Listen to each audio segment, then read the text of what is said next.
Hey guys, this is my K5 Blazer, and today I'm going to go over how I mounted these rear seats in and what I did for the brackets, how much it cost. Give you a full breakdown so that way you guys can do it for yourselves. Cost me $300 total. That included the seat cost. If you shop around, you find some good deals, you can get it just for about the same price I did.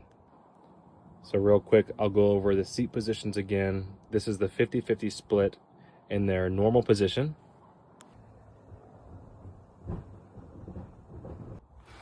If you pull this lever up, you get the 50-50 down. You can do either side, one or the other. You don't have to do both.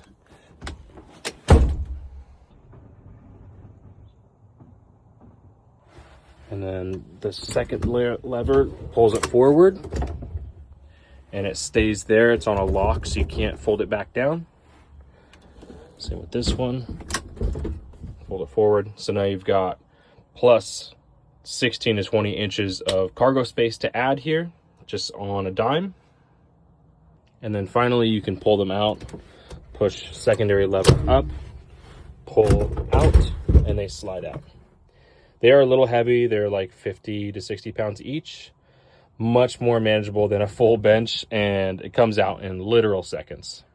So these are the brackets I made. There's no welding. You do have to drill through 2 holes, but considering there's like 16 or 20 holes to be drilled, it's pretty good. I didn't want to bolt them all into the floor because I wanted it easily to be removable, and this is how I solved that problem. Both flat bars are 3/8. This one I think is a 2-inch and this is a 3-inch. The brackets for the rear are slimmer. That's why I went slimmer on the rear one and wider on the front ones. That's why I went with the 3-inch. For the fronts, I maintained the factory bolt holes. This is the first one over here. And then on the driver's side, you've got this one over here. You have to drill and space them really good. So do a bunch of measuring. And they fit in between the brackets. This way, there's no hangups for any of the feet, the little pegs. And they are close. They get really close. So if you don't mount them perfectly, you could get some rubbing. But the nice thing is that this track is like 3 inches wide. So you have about 2.5 inches of play to move your seat left to right to get away from those holes. The lighting is kind of bad right now, but you can see all these bolts. There are a couple of them that I flipped, 2 in particular. So this one you can see is the bolt head, not the nut. This one is a nut, this one's a nut, and this is a bolt head. The ones that are down facing or head down, these are the ones that anchor the flat bar down. And it's a pretty nice system. It's super sturdy and durable. Obviously when you have the seats bolted into both, it's most stable. But when they're forward facing, they're not the most stable. This flat bar does have a little bit of flex, but I have full confidence in it. Okay, so I'm under the truck now. I knew somebody would ask. Probably a lot of you will ask, actually. And the rear bolts that I put through the floor, they're located above the rear diff. They're just a couple inches forward. For me, on my model, there were 2 layers of sheet metal. And it just so happened to be that the spacers that came in the kit fit perfectly up in here. So we spaced the gap with the spacer and then bolted these down super tight. If you have any more questions on these, let me know.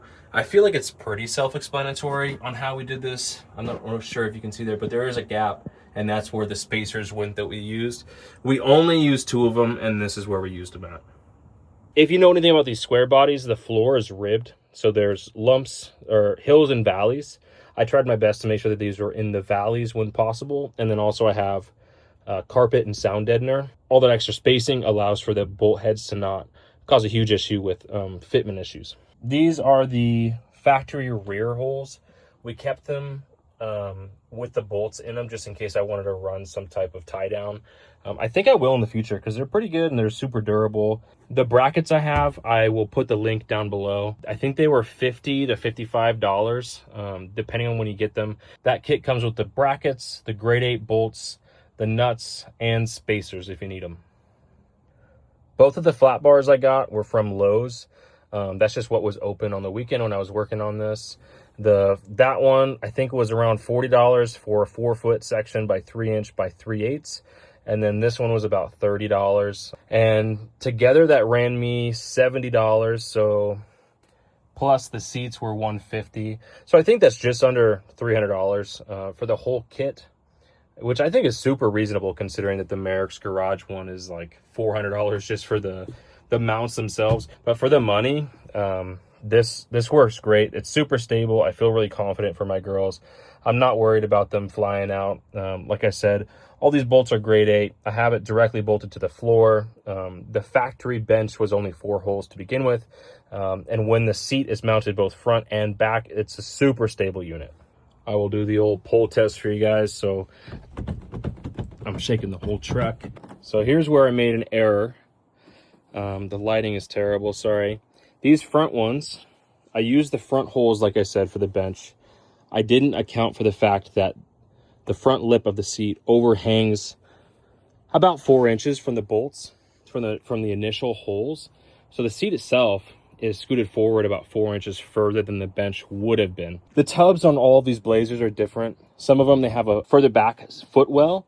This one doesn't, your feet go there. So on this one, it's not super comfortable for adults to sit in. The second thing is my car seats for my girls get really close. I can fit any standard infant seat on this side. I cannot fit it on this side with how this front seat, the pitch of the back seat, or the back of the seat is too far. However, I can fit my toddler's rear-facing car seat, which is essentially the same thing, just a more advanced version of the infant car seat. The toddler one fits on both sides. The infant one only fits on that side. It's okay. It was an error. I should have probably measured a little better and probably used the rear bolt holes for the initial mounts and then bolted the fronts down in like a new hole space. Again, this is how they look in the front. I really love the look. There's enough room for a runner here. Lots of room for your kids. It works great. I really love it. My wife loves it. That's what matters to me.